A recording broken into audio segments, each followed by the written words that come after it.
یار ایک بات ہمیشہ یاد رکھنا، دنیا میں دو قسم کے لوگ ہوتے ہیں، ایک وہ جو آپ کے ساتھ تعلق بناتے ہیں اور دوسری وہ جو آپ کے اندر گھس کر آپ کو پڑھنے کی کوشش کرتے ہیں۔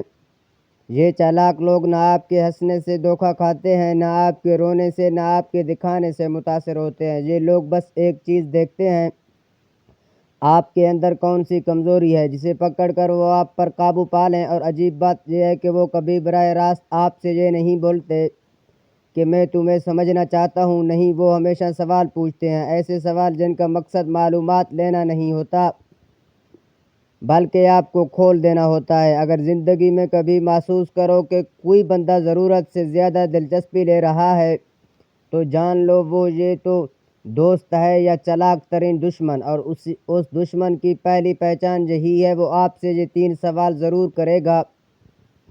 پہلا سوال، تمہاری سب سے بڑی کمزوری کیا ہے؟ یہ سوال ایسے انداز میں پوچھا جاتا ہے جیسے وہ آپ کی سمجھ بوجھ جاننا چاہتا ہو، لیکن حقیقت میں یہ سوال سب سے خطرناک ہوتا ہے، کیونکہ کمزوری ہی وہ جگہ ہوتی ہے جہاں دشمن گھس جاتا ہے۔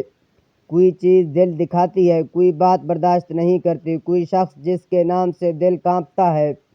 چالاک بندہ صرف یہی جاننا چاہتا ہے کہ تمہاری ٹوٹی ہوئی جگہ کہاں ہے، کیونکہ وہ جانتا ہے کہ مضبوط آدمی کو طاقت سے نہیں، اس کی کمزوری سے توڑا جاتا ہے۔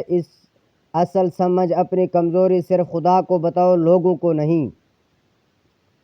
دوسرا سوال، تم کس چیز کے لیے سب کچھ قربان کر سکتے ہو؟ یہ سوال عام لگتا ہے، مگر چالاک لوگ اسے اس لیے پوچھتے ہیں تاکہ وہ جان سکیں کہ آپ کا دل کس چیز کے پیچھے بھاگتا ہے۔ اگر پیسہ تو وہ آپ کو لالچ دے گا، اگر محبت تو وہ آپ کے جذبات سے کھیل جائے گا، اگر عزت تو وہ بس ایک چھوٹا احترام دے کر اپنی آپ کو مٹھی میں کر لے گا۔ یہ سوال آپ کو نہیں بلکہ آپ کے اندر بیٹھے ہوئے خواہشات کے بادشاہ کو پکار کر نکالتا ہے۔ اصل سمجھ، جس چیز پر آپ مر مٹتے ہیں، لوگ اسی چیز سے آپ کو قابو پا لیں گے۔ تیسرا سوال، تمہیں سب سے زیادہ کس چیز کا ڈر ہے؟ یہ سوال دراصل جنگ شروع ہونے سے پہلے ٹیسٹ ہوتا ہے۔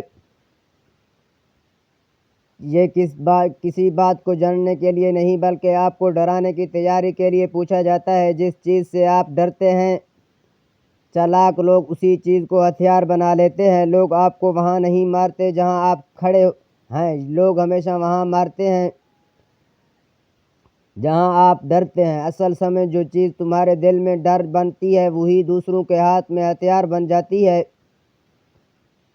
بھائیو، آج کے دور میں آپ کا دشمن کبھی تلوار لے کر سامنے نہیں آتا، وہ بس مسکراتا ہے اور 2-3 سوال پوچھ کر آپ کو اندر تک پڑھ لیتا ہے۔ دشمن کبھی بے وقوف نہیں ہوتا، وہ پہلے آپ کو سمجھتا ہے، پھر آپ کو استعمال کرتا ہے اور پھر آپ کو چھوڑ دیتا ہے۔ اگر تم نے اپنی کمزوریاں، خوف اور چاہتے لوگوں کو بتا دیے، پھر امید رکھو کہ لوگ تمہیں نقصان نہیں پہنچائیں گے۔ یہ معصومیت نہیں، یہ خودکشی ہے۔